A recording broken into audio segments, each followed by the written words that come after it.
I was the only one who cared for my dying father through his final years. When he passed, I thought my devotion would mean something. Instead, he left my sister a $950,000 home, and I got a crumbling, forgotten cabin by the lake. Guess you were the worst daughter, Patricia sneered, laughing as if she'd just won a prize. But the moment I stepped into that rundown house, everything I thought I knew about my family unraveled. If you're watching this, hit subscribe and tell me where you're tuning in from. My name is Margaret Patterson. I'm 67 years old, and I thought I'd learned long ago not to expect life to be fair. But nothing prepared me for what I'd discover sitting in that lawyer's office 3 days after burying my father. The will was read aloud in a calm, detached voice. To my daughter Patricia, I leave my primary residence at 4521 Maple Drive, valued at approximately $950,000. I glanced over at Patricia. Her manicured fingers tightened around her designer purse, her expression carefully schooled into mock solemnity. She wasn't fooling anyone. And to my daughter Margaret, the lawyer continued, I leave the lakehouse property on Clearwater Road. He didn't mention that the lakehouse was a neglected cabin I hadn't visited in 15 years. Patricia waited until we were outside to twist the knife. Well, Maggie, she said, using the childhood nickname I'd always despised. Looks like Dad had a favorite. Guess you were the worst daughter after all. I bit back the urge to remind her of the countless hours I'd spent driving 2 hours each way to care for him. The physical therapy sessions. The sleepless nights in his guest room chair because he didn't want to be alone. Meanwhile, Patricia had shown up a grand total of 6 times in 3 years, always with excuses about her booming real estate career. But arguing with Patricia was like wrestling a pig. You'd both get dirty and she'd enjoy it. The drive to Clearwater Road took me 47 minutes through winding back roads I barely remembered. The property looked as bad as I'd expected. 2 acres of overgrown weeds, a porch sagging like tired shoulders, and peeling paint on every shutter. Perfect, I muttered, fishing the heavy old key from my purse. A money pit with a view. But when I turned the key and stepped inside, my sarcasm died in my throat. Cabin wasn't abandoned. Not even close. The hardwood floors gleamed with fresh polish, dust covers neatly draped over furniture that looked far too expensive for a forgotten shack. The air smelled faintly of lemon oil and vanilla. And in the kitchen, a coffee pot still sat warm on the counter, brewed less than an hour ago. I froze, one hand still gripping the doorknob. Either someone was living here, or my father had been hiding a life I never knew about. Hello? Called, my voice echoing through the house. No answer. But it wasn't the kind of silence you hear in an empty house. It was the heavy, expectant quiet of someone holding their breath. I moved cautiously through the living room, taking in the neatly arranged furniture, the large flat screen mounted on the wall, and a bookshelf filled with mysteries and romance novels. This wasn't a hunting cabin or weekend getaway. It was a home. A well-loved, carefully maintained home. In the bedroom, I found my first real clue. On the nightstand sat a framed photograph of my father. He looked younger somehow, lighter. His smile wasn't the tired grimace I'd grown used to in his final years. It was a genuine, joyful smile.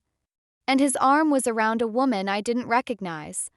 She looked to be in her early 60s, silver hair in a chic bob, bright blue eyes crinkled with laugh lines. She wore a cheerful yellow sundress and looked at my father like he hung the stars for her. Well, well, Dad, I murmured, picking up the photo.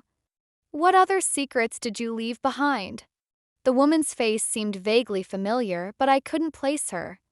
Picture looked recent, no more than a year or 2 old. A noise from the kitchen made me freeze. Slow, deliberate footsteps across polished wood. My instincts screamed to announce myself again, but something told me not to. Whoever she was, she clearly belonged here. I slipped the photograph into my purse and crept toward the kitchen, heart pounding. Through the doorway, I saw her, the woman from the picture, moving around with the ease of someone at home. She hummed softly while washing coffee cups at the sink. In person, she was striking. Not flashy, but confident in that way women get when they've long stopped caring what other people think. I cleared my throat. She turned, meeting my stare across the kitchen. Her eyes were even sharper than in the photo, bright but assessing. "You must be Margaret," she said, drying her hands on a dish towel embroidered with tiny ducks. Her voice was calm but cautious. "That's me," I said slowly. "I'm Eleanor. Eleanor Walsh." "Eleanor," I repeated, testing the name. "And you would be?" "Someone your father cared for." "Very much," she said evenly, placing the towel back on its hook. "I've been expecting you." Casual way she said it made my jaw tighten. Expecting me? That was interesting, considering I had no idea she existed 5 minutes ago. I sat down at the kitchen table uninvited. "Why don't you tell me exactly what your relationship with my father was?" Eleanor studied me for a long moment, then poured herself another cup of coffee. She didn't offer me one. "Richard and I were companions," she said finally. "Friends. More than friends if you want the truth." "For how long?" 7 years. 7 years. That meant this relationship started while Mom was still alive, during her long battle with cancer. The words slipped out like poison. "So, you were his mistress?" Eleanor's eyes flashed, but her voice stayed calm. "I was the woman who made him smile when your mother was dying and your sister couldn't find time to visit. And when you were carrying the entire weight of the family alone." "Don't!" I snapped, standing so abruptly the chair scraped the floor. "Don't you dare make this about me." "I'm not," she said evenly. "I'm telling you the truth. Your father was a good man in an impossible situation. Watching his wife fade away. Watching his daughters suffer. Feeling powerless. He didn't run away from you, Margaret. He found comfort with me." I wanted to scream at her about loyalty, about marriage vows, about how love isn't supposed to come with escape routes. But something in her tone stopped me. She wasn't making excuses, she was stating facts. "So where does that leave me now?" I asked bitterly. "This is my house, legally speaking." Eleanor gave me a tight, knowing smile. "Actually, it's not." "Excuse me," I said sharply. Eleanor didn't flinch. She calmly walked to a kitchen drawer, pulled out a manila folder, and placed it on the table between us like she was laying down a winning hand. "Your father," she said, her tone steady, "was many things, sentimental, stubborn, and occasionally reckless when it came to his daughters. But he was never careless with legal documents." She opened the folder, revealing neatly stacked papers stamped with official seals. "This house," she said, gesturing around the cozy kitchen, "was transferred into a living trust 3 years ago. I'm the primary beneficiary." Her words felt like a punch to the gut. But the will," I stammered, pointing vaguely at the walls. "It says I inherited the property on Clearwater Road." "You did," she said smoothly. "You inherited the land." Eleanor's gaze was steady. "But the house itself and everything in it belongs to the Clearwater Trust, which means it belongs to me." The weight of her words sank in slowly. My father hadn't just left me a run-down cabin, he'd left me a piece of land I couldn't sell, mortgage, or do anything with except pay property taxes on. "You're saying I inherited dirt," I said flatly, "but not the building sitting on it?" "Essentially, yes," she said, sipping her coffee as if we were discussing the weather. I sat down hard, Patricia's mocking laughter echoing in my head. "Guess you were the worst daughter." If only she knew how much worse it actually was. But Eleanor wasn't finished. She folded her hands on the table, her expression serious. "There's something else you should know." Course there was. In my experience, when someone says that, it's never good news. She reached back into the folder and pulled out 2 sealed envelopes. "Your father left letters. One for you. One for Patricia. He asked me to give them to you both after the will was read." I stared at the envelope with my name on it, My father's handwriting scrawled across the front. Paper felt heavy, substantial. "What about Patricia's letter?" I asked. "That's between her and Richard," Eleanor said with a slight shrug. "Though I suspect she'll find it enlightening." I tore open my envelope, hands trembling slightly, and began to read. The very first line made my breath hitch. "My dearest Maggie, if you're reading this, then you've met Eleanor and discovered my secret. By now you're probably angry, confused, and feeling betrayed. Let me explain." I glanced up at Eleanor, who watched me calmly over her coffee cup. "Did you read this?" I asked. "He read parts of it to me," she said softly. "Not all." I turned back to the letter, my father's voice echoing in my mind as I continued reading. And what he wrote next shattered everything I thought I knew about my family.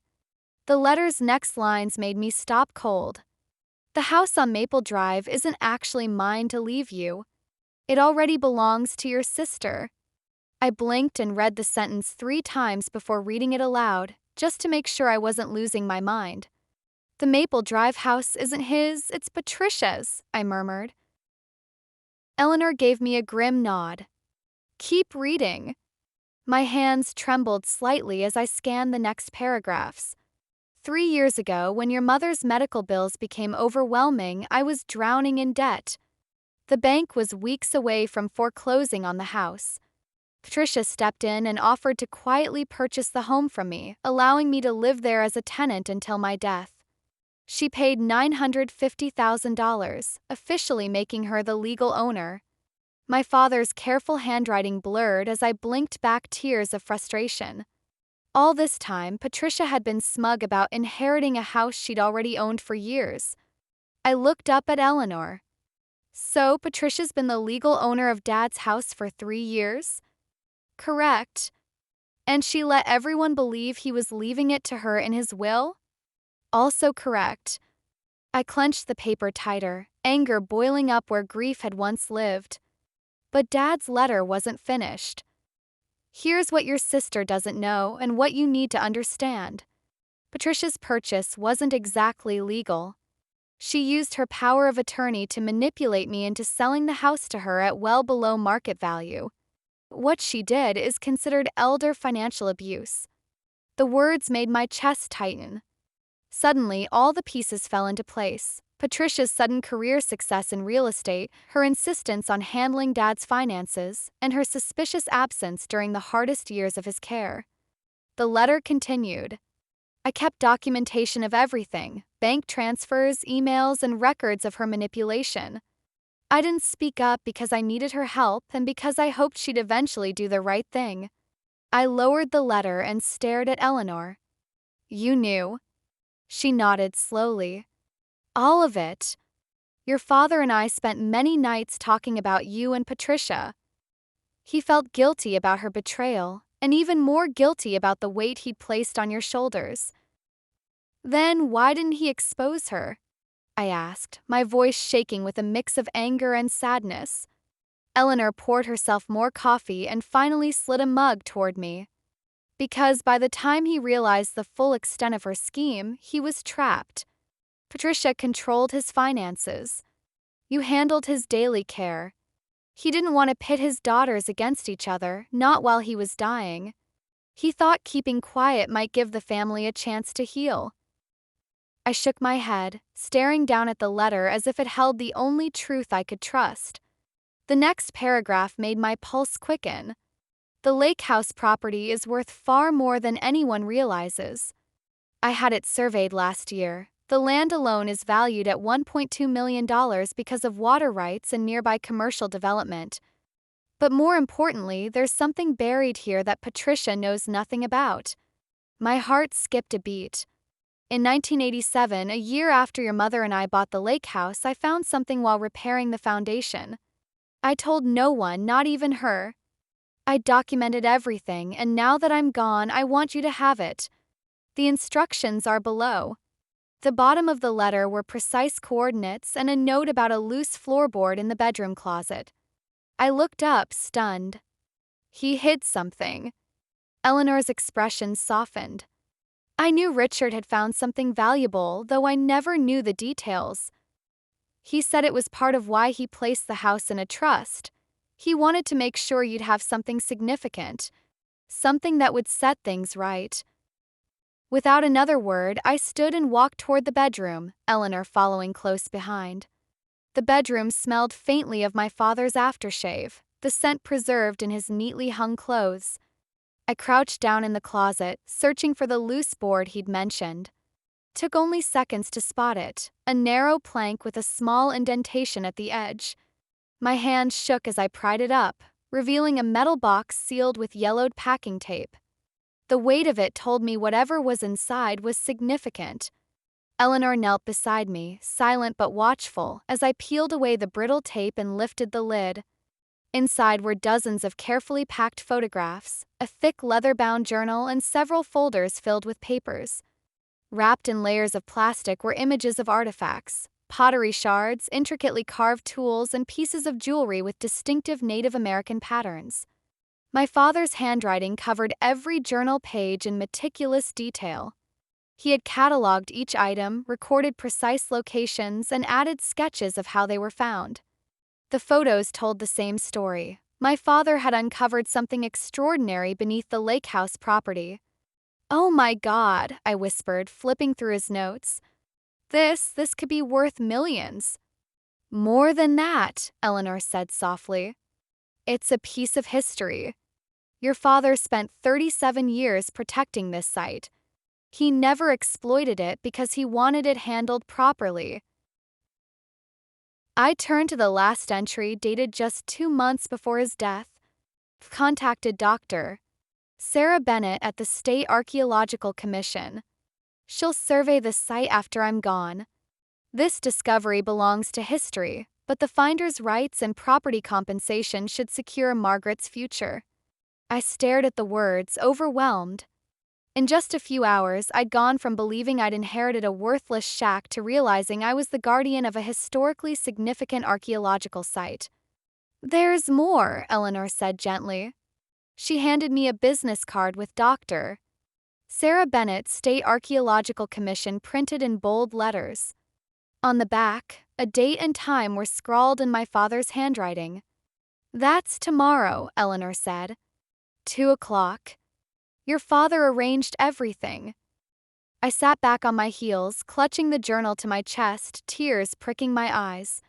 For the first time since his funeral, I felt something stronger than grief, pride. Then my phone buzzed. A text from Patricia lit up the screen. "Hope you enjoy your little shack, sis. Maybe you can turn it into a trailer park. LOL." I showed the message to Eleanor.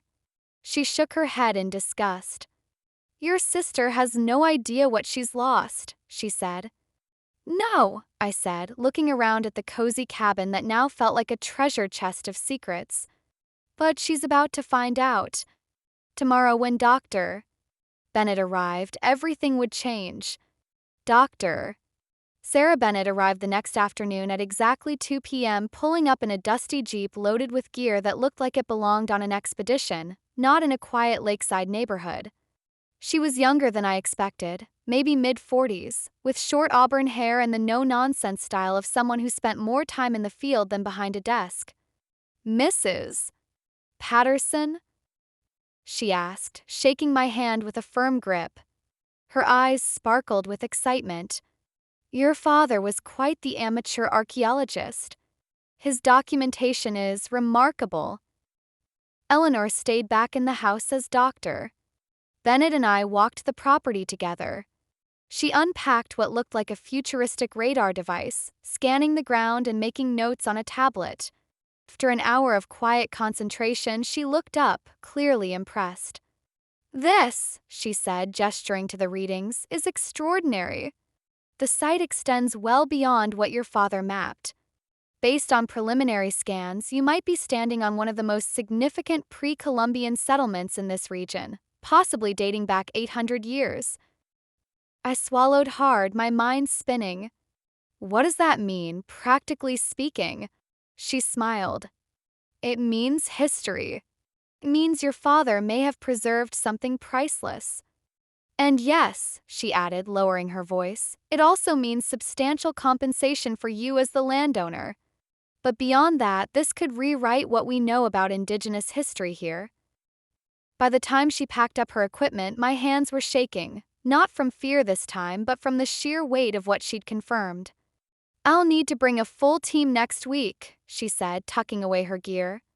But even from this quick survey, I can tell you this site is invaluable. Your property rights are going to be worth a fortune. After she left, I walked back inside in a daze. Eleanor was waiting with coffee. Well, she asked. I sank into a chair. She says it's worth a lot. Millions, maybe. Eleanor smiled softly. Richard knew what he was doing. He trusted you with this. My phone buzzed again. Patricia. How's the cabin, sis? Hope you brought bug spray. I stared at the message and felt something shift inside me. It was time to let Patricia see just how badly she'd underestimated me. I called her. Patricia, I said sweetly, I'm glad you picked up. I need some advice about selling property. There was a pause on the line. Selling already? She asked, her voice dripping with false sympathy. Yes, I said casually. Turns out the lakehouse might be worth a lot more than I thought. Had it appraised today. Not technically a lie. How much more? She asked sharply. I smiled to myself. Let's just say more than Maple Drive. There was silence. Long, tense silence. That's impossible, Maggie, she said finally, her tone brittle. Well, the appraiser seemed to think otherwise. Something about water rights, development potential. I let my voice trail off. Anyway, I should get back to my calls. Lots of interest already. I hung up before she could respond, grinning at Eleanor. She's coming, I said. Sure enough, Patricia showed up the next morning, her white BMW screeching to a stop like she was fleeing a crime scene. I watched from the kitchen window as Patricia slammed her car door and stormed up the path in designer heels, her perfectly styled hair bouncing as she stomped toward the porch. Eleanor answered the door with calm composure. We need to talk, Patricia announced without so much as a greeting, brushing past Eleanor like she owned the place. Patricia, I called from the kitchen, keeping my voice light. How lovely of you to drop by. Coffee? She appeared in the doorway, her expression tight and her eyes full of suspicion. Cut the games, Maggie. What are you trying to pull? Games. I feigned innocence, pouring coffee into Dad's old mug, the one that read World's Greatest Father. I'm not playing games. Just exploring my options as a property owner. There's no way that dump is worth what you implied yesterday, she snapped. Dump? Eleanor's voice was icy.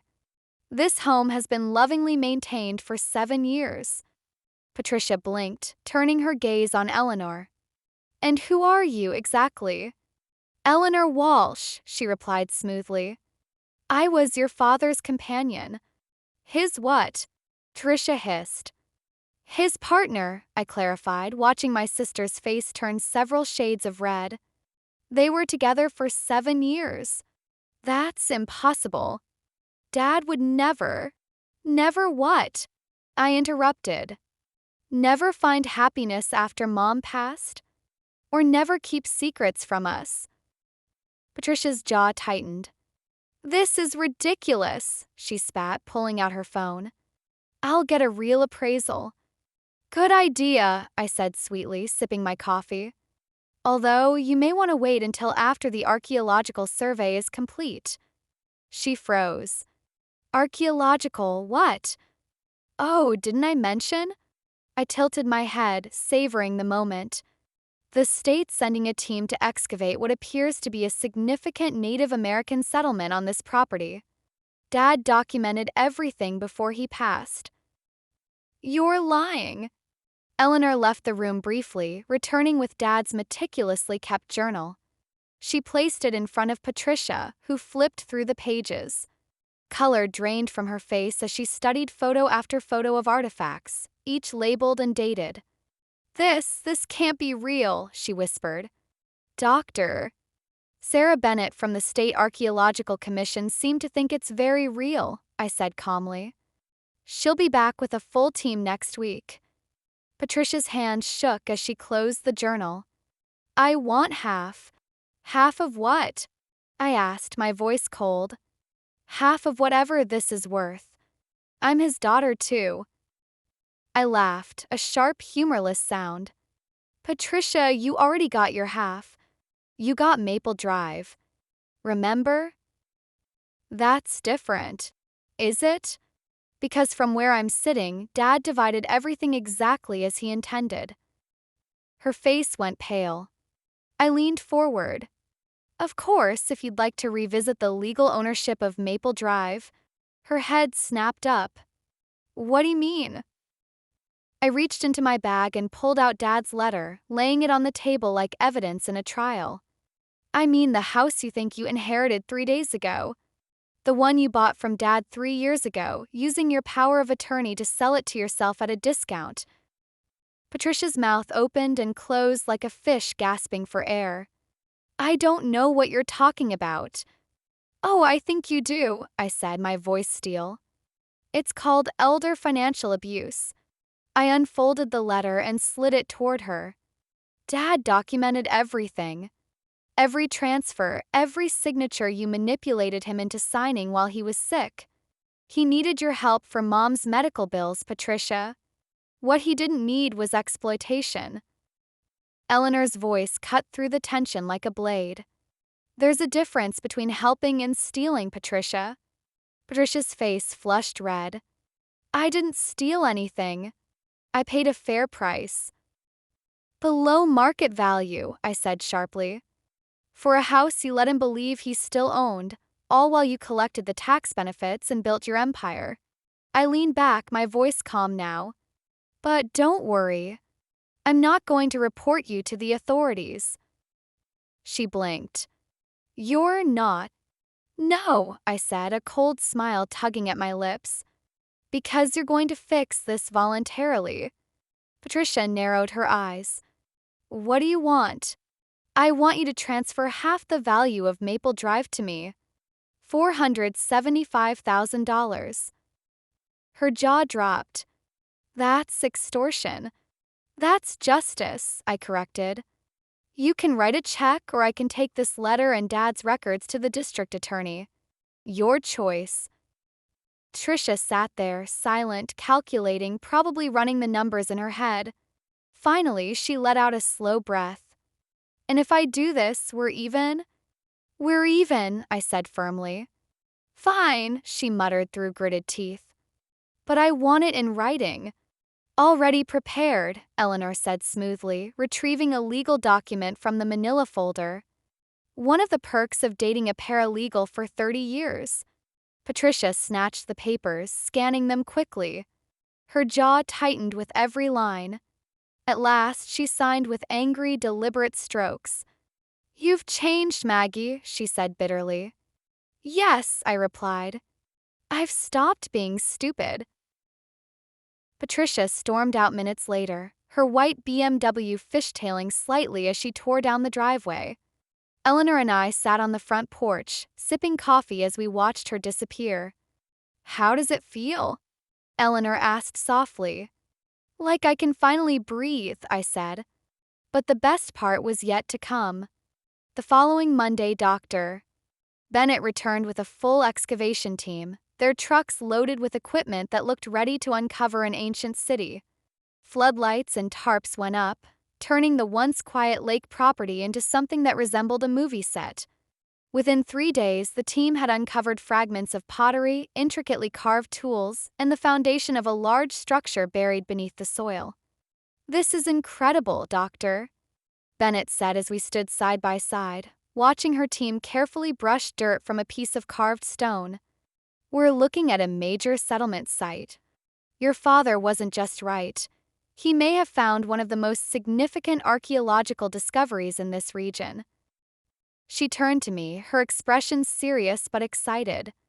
The compensation you'll receive as the property owner will be substantial. And this is just the beginning. If museums acquire artifacts from this site, you'll get a percentage of every sale. We're talking 7 figures minimum. I sank into a folding chair someone had left nearby, my knees suddenly weak.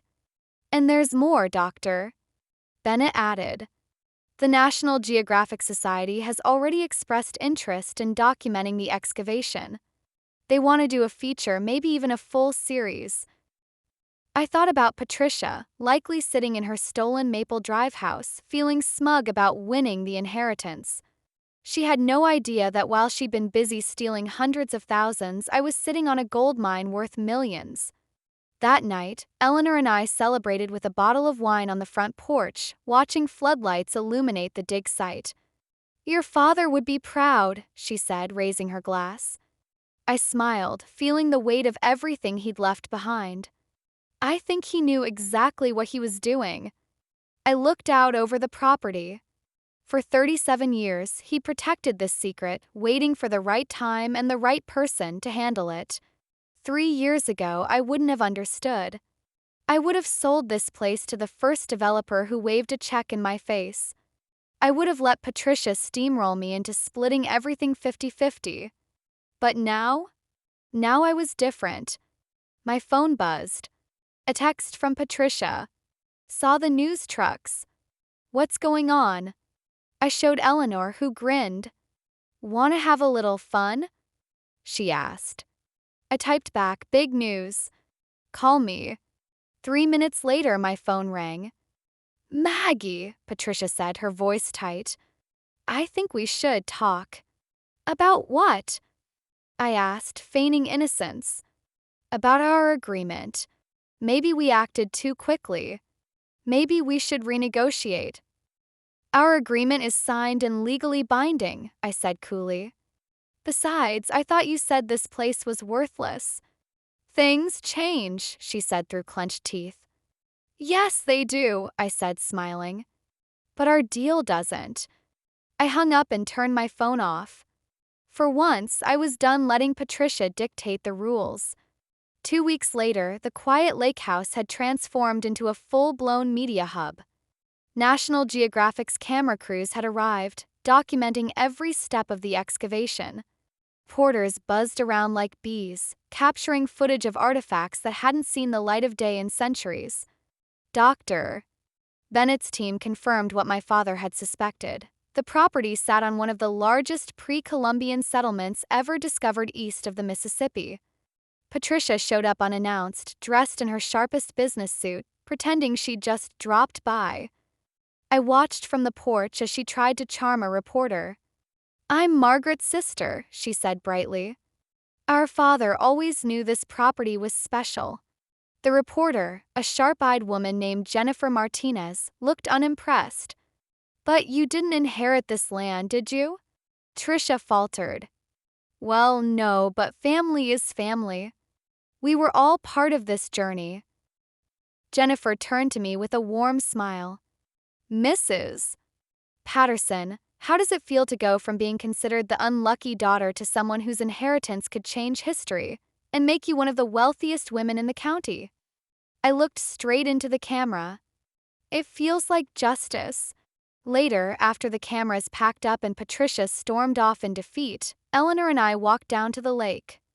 The water shimmered under the setting sun, the sky painted in streaks of orange and pink. "So, what now?" Eleanor asked softly. "Now," I said, gazing out over the land my father had so carefully protected, "I honor his wishes. The site will be preserved. The artifacts will go to museums where they belong. And I'll use the money to finally live the life I should have been living all along." "Any regrets?" she asked gently. I thought about it for a moment. I regret that Dad felt he couldn't tell me the truth while he was alive. I regret all those years I believed I wasn't good enough or successful enough. But Patricia? I skipped a smooth stone across the lake's surface, watching it ripple. She's going to spend the rest of her life knowing her greed cost her everything. That's a consequence I don't regret at all. 6 months later, I was standing in line at the grocery store when I saw my own face staring back at me from a magazine cover. Archaeology Today had published a feature titled, "The Accidental Archaeologist: How One Woman's Inheritance Rewrote History." I smiled as I flipped through the article. Photos of the excavation site spread across glossy pages. My father's name was mentioned repeatedly, his meticulous documentation praised as museum-level work. He finally had the recognition he deserved. As for Patricia, she never called me again. I heard through mutual acquaintances that she'd quietly put the Maple Drive house on the market. Apparently, property taxes and maintenance on a $950,000 home, one she'd essentially stolen, were bleeding her dry. I kept the lake house, not as a monument to revenge, but as a home and a symbol of my father's faith in me. I established a foundation to fund archaeological research, ensuring the site would be preserved for generations. And for the first time in my 67 years, I wasn't defined by what I could do for others. I wasn't the less successful sister or the caregiver who got the leftovers. I was valued, respected, free. Sometimes the inheritance that feels like the cruelest insult turns out to be the greatest gift. And sometimes the sibling who seems to win ends up losing more than she ever imagined. The lake house taught me something my father must have always known. Secrets reveal themselves when the time is right. And when justice comes naturally, it's sweeter than any revenge you could ever plan. "Here's to you, Dad," I whispered one evening, sitting on the porch with Eleanor as floodlights illuminated the dig site. "You protected this place for 37 years. Now I'll protect it for the rest of my life." She smiled, raising her wine glass. "And you'll never have to hear Patricia's smug laugh again." We clinked glasses, the sound ringing out into the quiet evening. For the first time in decades, peace settled over me. Thanks for listening. Don't forget to subscribe and share your story in the comments. Your voice matters.